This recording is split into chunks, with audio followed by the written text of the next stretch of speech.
J'avais ainsi appris une seconde chose très importante. C'est que sa planète d'origine était à peine plus grande qu'une maison. Ça ne pouvait pas m'étonner beaucoup. Je savais bien qu'en dehors des grosses planètes comme la Terre, Jupiter, Mars, Vénus, auxquelles on a donné des noms, il y en a des centaines d'autres qui sont quelquefois si petites qu'on a beaucoup de mal à les apercevoir au télescope.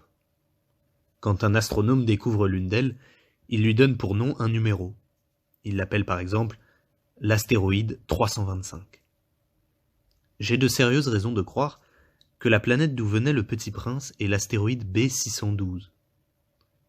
Cet astéroïde n'a été aperçu qu'une fois au télescope en 1909 par un astronome turc.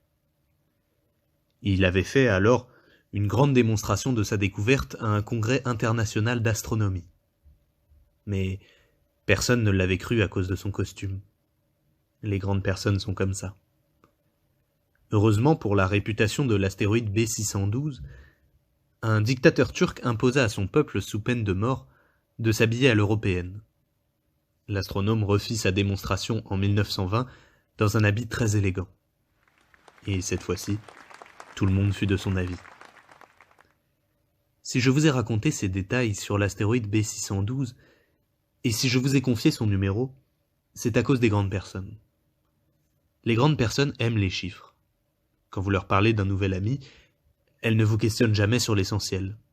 Elles ne vous disent jamais « Quel est le son de sa voix ? Quels sont les jeux qu'il préfère ? Est-ce qu'il collectionne les papillons ?» Elles vous demandent « Quel âge a-t-il ? Combien a-t-il de frères ? Combien pèse-t-il ? Combien gagne son père ?» Alors seulement, elles croient le connaître. Si vous dites aux grandes personnes « J'ai vu une belle maison en briques roses, avec des géraniums aux fenêtres et des colombes sur le toit », elles ne parviennent pas à s'imaginer cette maison.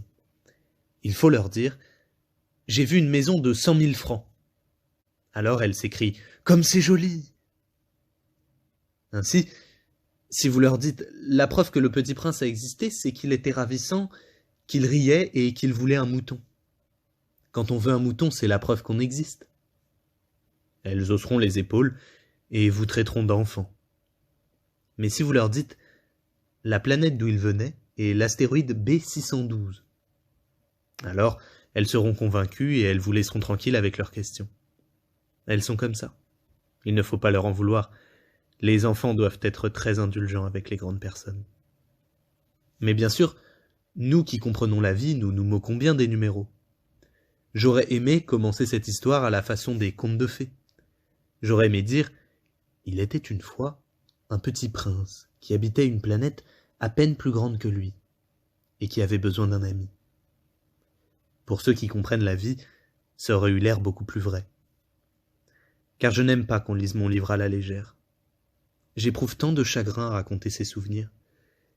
Il y a 6 ans déjà que mon ami s'en est allé avec son mouton. Si j'essaie ici de le décrire, c'est afin de ne pas l'oublier. C'est triste d'oublier un ami. Tout le monde n'a pas eu un ami. Et je puis devenir comme les grandes personnes qui ne s'intéressent plus qu'aux chiffres. C'est donc pour ça, encore, que j'ai acheté une boîte de couleurs et de crayons. C'est dur de se remettre au dessin à mon âge, quand on n'a jamais fait d'autres tentatives que celle d'un boa fermé et celle d'un boa ouvert, à l'âge de 6 ans. J'essaierai, bien sûr, de faire des portraits le plus ressemblants possible. Mais je ne suis pas tout à fait certain de réussir. Un dessin va, et l'autre ne ressemble plus. Je me trompe un peu aussi sur la taille. Ici, le Petit Prince est trop grand, là, il est trop petit. J'hésite aussi sur la couleur de son costume, alors je tâtonne comme ci et comme ça, tant bien que mal. Je me tromperai enfin sur certains détails plus importants, mais ça, il faudra me le pardonner. Mon ami ne donnait jamais d'explication. Il me croyait peut-être semblable à lui, mais moi, malheureusement, je ne sais pas voir les moutons à travers les caisses. Je suis peut-être un peu comme les grandes personnes. J'ai dû vieillir.